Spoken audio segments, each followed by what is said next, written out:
It is the glory of God to conceal a matter. To search it out is the glory of kings. This is the Message to Kings podcast.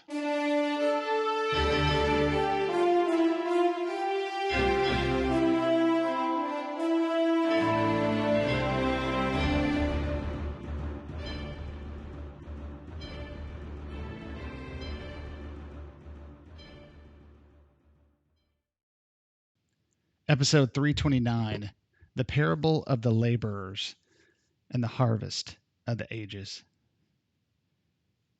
Matthew 20. For the kingdom of heaven is like a landowner who went out early in the morning to hire laborers for his vineyard. Now when he had agreed with the laborers for a denarius a day, he sent them into his vineyard. And he went out about the third hour and saw others standing idle in the marketplace, and said to them, You also go in the vineyard, and whatever is right I will give you. So they went. And again he went out about the 6th hour and the 9th hour, and did likewise. And about the 11th hour he went out and found others standing there idle, and said, Why have you been standing here all day? They said to him, Because no one hired us. He said to them, You also go into the vineyard, and whatever is right you will receive. So when the evening came, the owner of the vineyard said to the steward, Call the laborers and give them their wages, beginning with the last to the first. And when they came, who were hired about the 11th hour, they each received a denarius. And when the first came, they supposed that they would receive more, and they likewise received each a denarius. And when they had received it, they complained against the landowner, saying, These men have worked only 1 hour, and you made them equal to us, who have borne the burden in the heat of the day. But he answered one of them and said, Friend, I am doing you no wrong.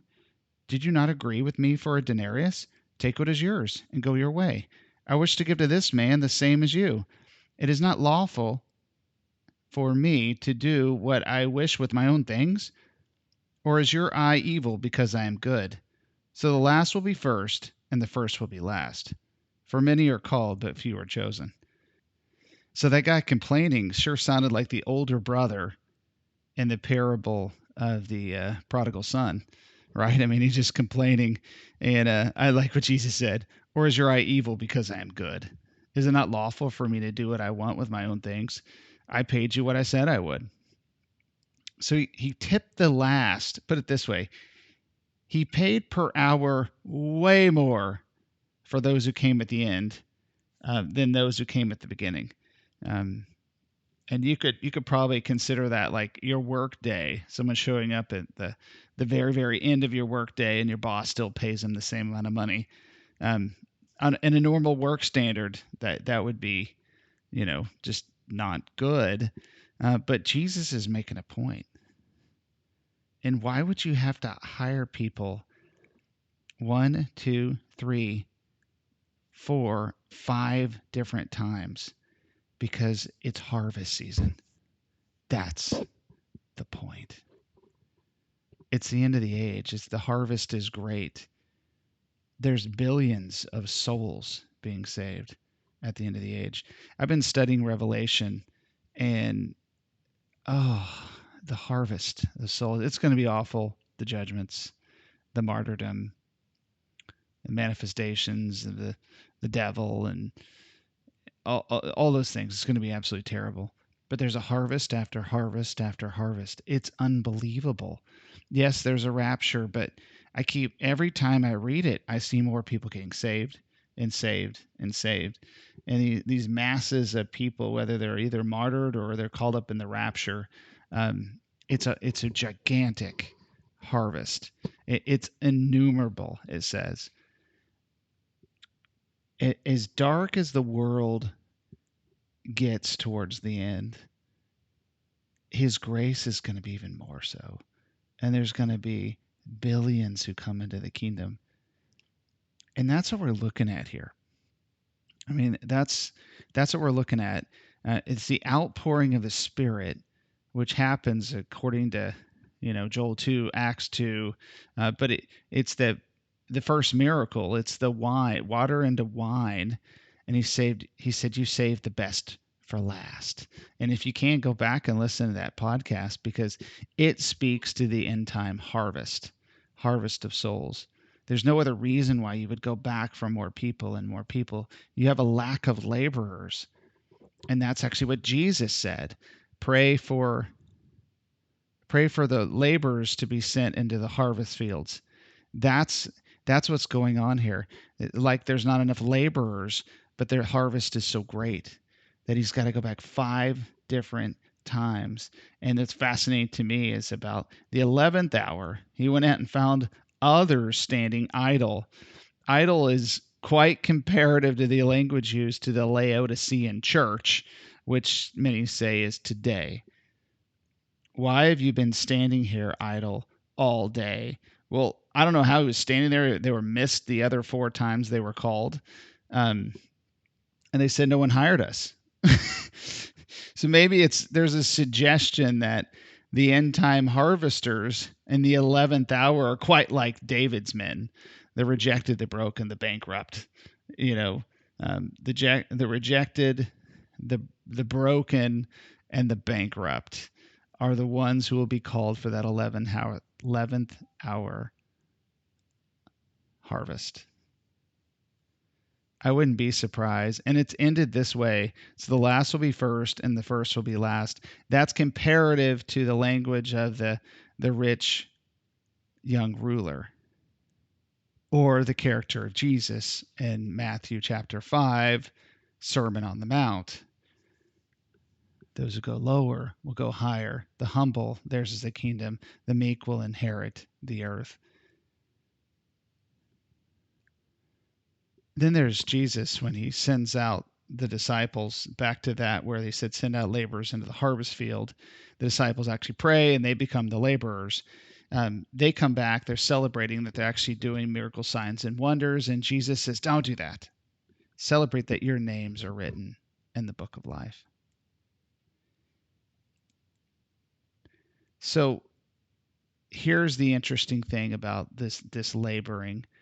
All through church history, you can go back in time and see the advancement, of the church and those who have risen against, go back to Martin Luther and you go back to the progression of like church history, that's 500 years. You can see that there's a progression in maturity and the revelation of God and the restoration of the church to Jesus. You can also see it as kind of just a climbing back towards God and in all ways, even in correct theology.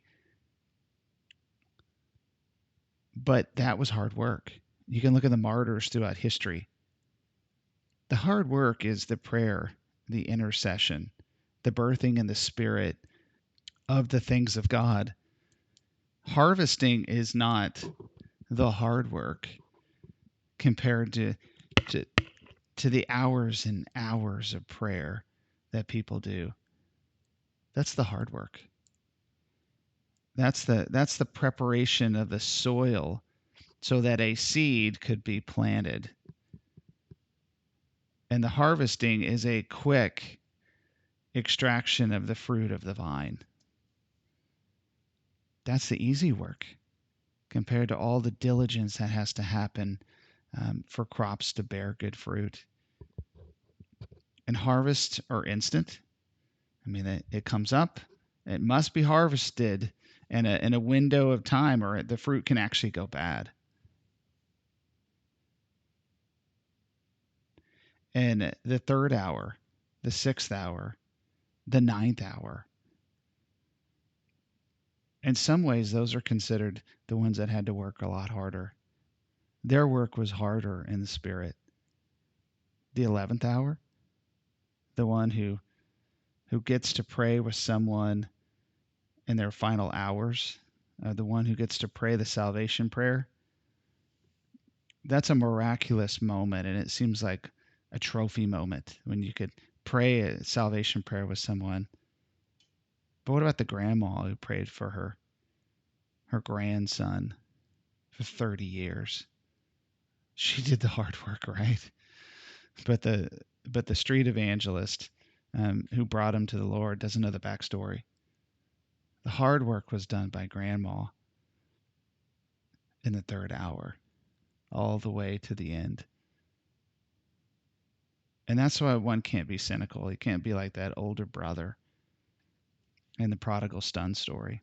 You can't do that, because the harvest of the ages is upon us. I mean, it is. There's amazing things happening. I live in Charlotte. They had a Charlotte crusade that happened last week or so. It was incredible. There was 120 churches that came together. They filled Bojangles Arena, about 10,000 people. 490 people came up to give their heart to Jesus. That was incredible. That was incredible. Janelle and I were on the ministry team among like hundreds of other people. There was a 600 person choir. I mean, it was incredible. I don't get more credit just because I was on the ministry team, or, but who did the hard work? It was the people who have been praying in this city for something like that to happen. One of the pastors went up and he said, I've been praying for this to happen for over 30 years. That guy started in the 3rd hour, and he's been praying to the 11th hour on this thing. And when they said, join us for the crusade, he goes, of course I will. This is what I've been praying for. He wasn't cynical. But 120 churches with over 1,000 or more, couple thousand, whatever it is in the city, that's the only number that did come together. Some were cynical. Some acted like those who said, I should get more for this. Or like the older brother. Jesus said, I'll give you a denarius, which is a day's wages, and I'm going to give it to the last because that's what I've chosen to do. You get to participate in this, and you all get paid the same. What's the same pay? It's salvation. We all get paid the same. Those who accept Jesus, they get in. That's the payment. Now, there'll be rewards in heaven and such, but we all get in if you believe and you make him your Lord and Savior. That's the same payment. Whether it's the end of your life or the first. You might get in the back door because you did it at the very end. You might have a back seat in the giant auditorium, but you're in. The admission's the same for any and everyone. We should never be cynical of those who wait till the end, but rejoice. Just like Jesus said when they went out and evangelized, rejoice that your names are in the book. Rejoice. And pray your family members, your friends, your coworkers, that their names are written in the book as well.